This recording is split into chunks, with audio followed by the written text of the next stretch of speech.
I'm part of a team working with Faith and Older People and Simon Jaquet Consultancy Services to conduct a bit of research which is trying to identify and understand the contribution that older people make in their faith communities, whether that's to volunteering, to community well-being or to citizenship.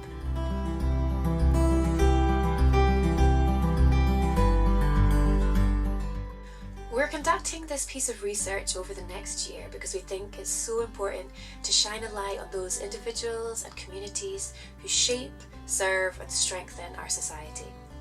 So we asked a few folk, how do older people in faith communities help their wider community?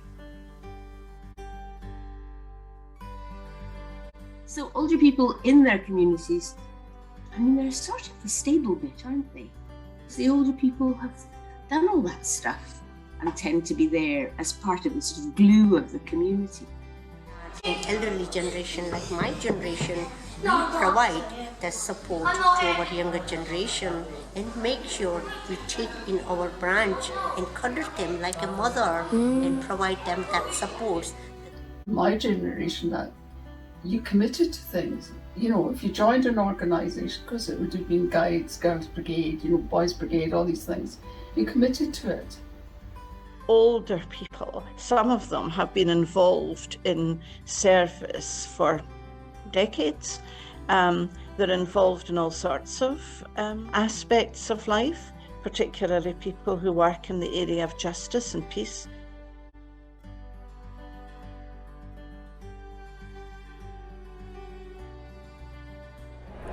The church can't function without people volunteering to do things. We thank the Almighty for having given us this opportunity to serve the community, and the elders play a very crucial part in guiding. And we do spend time in the kitchen to prepare the nunga, the communal meal, for the congregation after the service. Faith communities particularly can nurture a lot of, not their physical health necessarily, but certainly mental and spiritual health can be so improved in a sort of positive environment in a faith community. Many of the people in our community are retired professionals, and they contribute immense amounts of time, energy, and knowledge to all of our activities.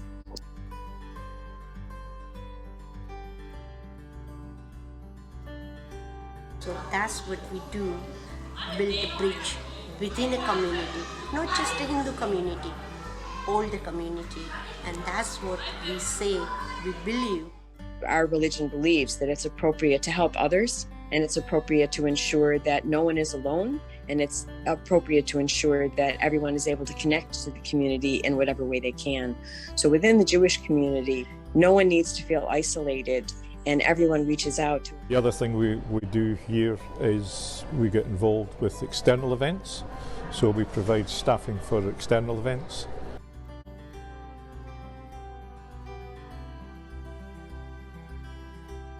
I certainly, in my 70s, feel, you know, pretty active. I've got energy and curiosity. Well, I might look an older person, but I'm really a young person with all the resources I need, time in my hands, and just happy to help people. I think life should be celebrated, and for me personally, I think life gets better the older you get. Yeah, it's like a feel-good factor. You know, I think everybody that takes a old lady across the road, you know, or a child, they feel good. They've done something. So the whole concept of seva is that you feel good afterwards, whatever you do in the community or outside. It's just loving one another. Yeah, when they talk about the church, it's not a building. The church is the people. And they should be loving each other, and they should be caring for each other. We'd love for you to share this video too, because we're hoping with this research we can gather a full picture on the important part that older people in faith communities play for our wider society.